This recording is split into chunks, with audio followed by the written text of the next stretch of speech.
समस्त देशवासियों को आशा दावड़े का नमस्कार। बहनों भाइयों, आज देश में जो क्राइसिस हो रहे हैं, इन समस्याओं का समाधान हमें देश के प्रति समर्पित होकर करना पड़ेगा। राष्ट्रहित में राष्ट्रहित की भावना को लेते हुए और राष्ट्र के प्रति समर्पण की भावना को लेते हुए जब हम सब मिलकर आगे बढ़ेंगे तो हमारा देश सफलता की ओर अग्रसर होगा। और हम अपनी सरकारों के साथ, हमारे प्रधानमंत्री माननीय मोदी जी के साथ जब कंधे से कंधा मिलाकर चलेंगे तब हम इन चुनौतियों से जूझ पाएंगे। तो बहनों भाइयों, वक्त आ गया है जब दुनिया से साफ साफ कहना होगा। वक्त आ गया है जब दुनिया से साफ साफ कहना होगा। देश प्रेम की प्रबल धार में हर मन को बहना होगा। देश प्रेम की प्रबल धार में हर मन को बहना होगा। जिसे तिरंगा लगे पराया वो मेरा देश छोड़ जाए। जिसे तिरंगा लगे पराया वो मेरा देश छोड़ जाए। अगर देश में रहना है, अगर हिंदुस्तान में रहना है तो हिंदुस्तानी बनकर रहना होगा। तो बहनों भाइयों, हम सभी जानते हैं कि भारत हमारा देश है, हमारी माँ है, हमारी मातृभूमि हमें अपने प्राणों से भी प्रिय है। और इस मातृभूमि पर अगर कोई आंख उठाकर देखेगा तो हम उसे छोड़ेंगे नहीं। भारत देश एक ऐसा देश है जहाँ संस्कृति और सभ्यता का प्रतीक देश है, जहाँ सद्भाव समभाव की भावना से प्रेम के साथ हर जाति वर्ग के लोग मिलजुल कर रहते हैं। विकास की दृष्टि से देखो, हमारा भारत आज विकास की ओर अग्रसर होता जा रहा है, क्योंकि हमारे देश के प्रधानमंत्री माननीय मोदी जी ने इस विकास के संकल्प को एक मंत्र की तरह अपना लिया है। हमें अपने भारत पर गर्व है और चूँकि ये भारत देश के हम नागरिक हैं और यही नागरिकता का बोध होना अपने आप में गौरवान्वित करता है। यह देश सभ्यता और संस्कृति का धनी है। यही देश की भूमि पवित्र भूमि है, मातृभूमि, जहाँ महिलाओं को देवी के रूप में पूजा जाता है, वृक्षों को देव के रूप में पूजा जाता है और नदियों को माँ के रूप में पूजा जाता है। ऐसी सभ्यता संस्कृति हमारे देश के अलावा कहीं और नहीं देखने को मिलती। ऐसे भारत देश को, हमारे राष्ट्र को हम हृदय से प्रणाम करते हैं, हम शत शत नमन करते हैं।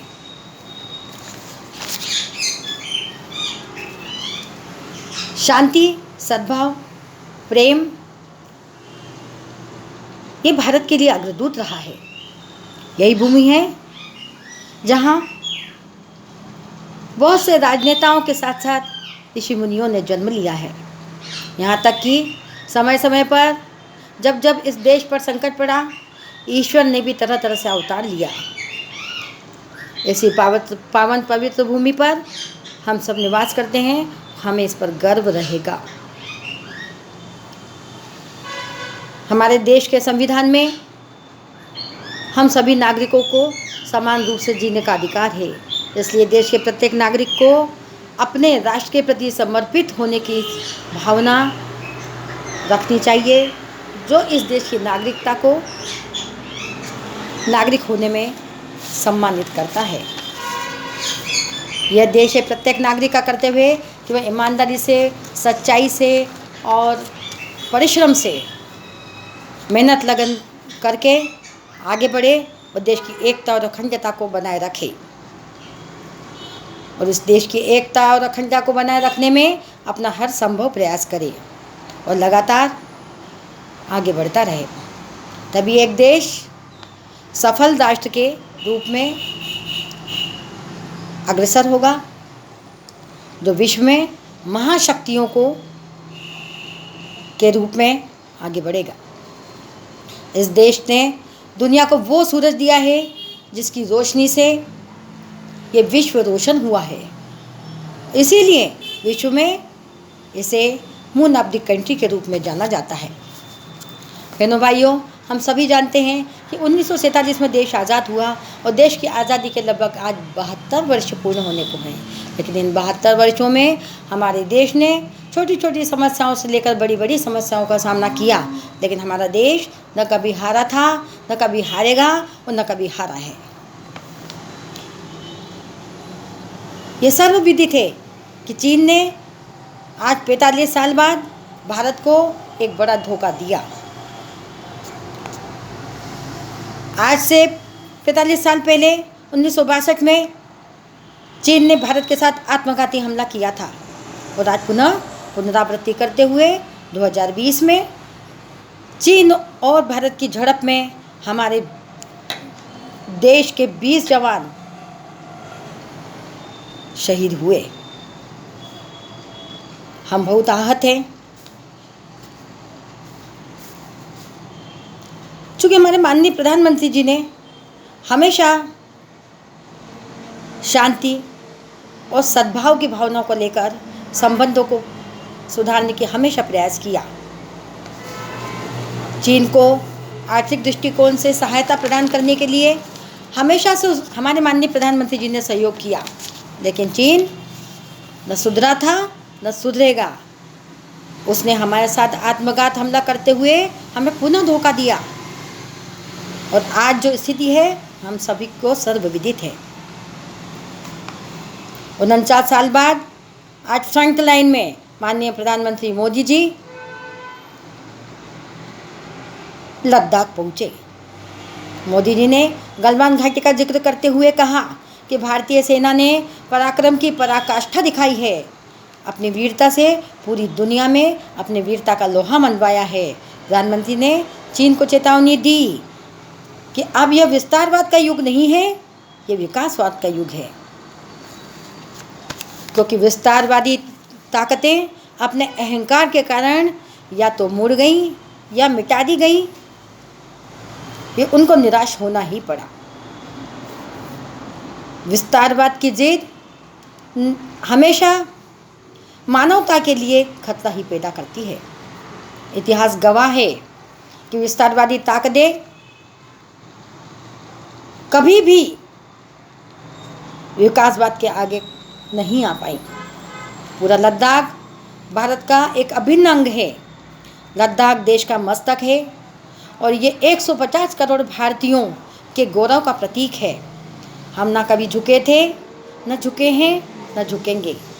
मोदी जी ने कहा, भारत माँ के सपूतों को जिस तरह से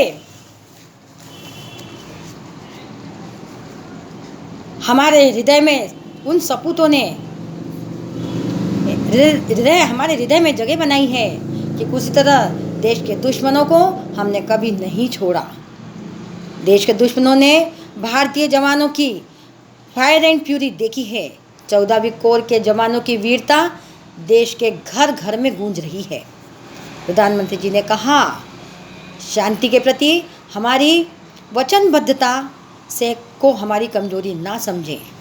विकास के लिए हम शांति और मित्रता के पक्षधर हैं, लेकिन इसका मतलब यह नहीं कि हम किसी भी गलत दुर्भावना के सामने झुकेंगे।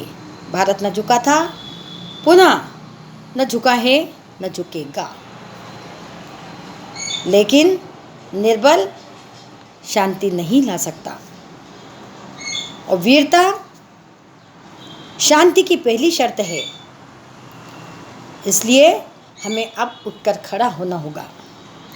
भारत ने जहाँ नभ, थल, जल और अंतरिक्ष में विश्व के सामने अपनी योग्यता बताई है, अपना पराक्रम बताया है, अपने पराक्रम को परिभाषित कर दिया है और दुनिया ने भारत के शांति और पराक्रम के प्रयास दोनों देखे हैं।